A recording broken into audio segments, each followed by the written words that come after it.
Hi friends, welcome to Mahika truths.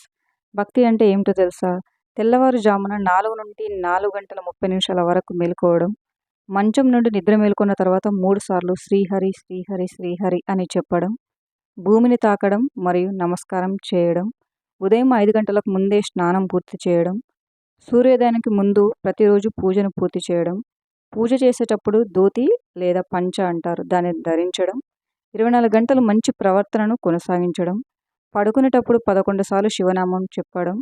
మన కష్టాలు ఏమైనా దేవునిపై విశ్వాసం కలిగి ఉండటం, ఇతరులకు బోధించే ముందుగా మనం అనుసరించాలి, మర్యాదగా మాట్లాడటం, సాంప్రదాయ దుస్తులను ధరించి ఆలయాన్ని సందర్శించడం, చొక్కా లేకుండా ధోతి ధరించి శివాభిషేకం చేయడం అంటే శివలింగానికి అభిషేకం చేయడం, టీవీ చూడకుండా మరియు ప్రశాంతంగా అల్పాహారం భోజనం తీసుకోవడం, సొంత భార్యను ప్రేమించడం, మిగతా ఆడవారిలో అమ్మవారిని చూడటం, తల్లిదండ్రులను గౌరవించడం మరియు వారిని జాగ్రత్తగా చూసుకోవడం, క్రమం తప్పకుండా ధర్మ సాధన చేయడం, అలాగే ధర్మాన్ని రక్షించడం, పేదవారికి సహాయం చేయడం, ఇతరులను బాధించకుండా ఉండటం, ఇతరులను మోసం చేయకుండా ఉండటం. Thank you for watching friends. ఈ వీడియో కనుక మీకు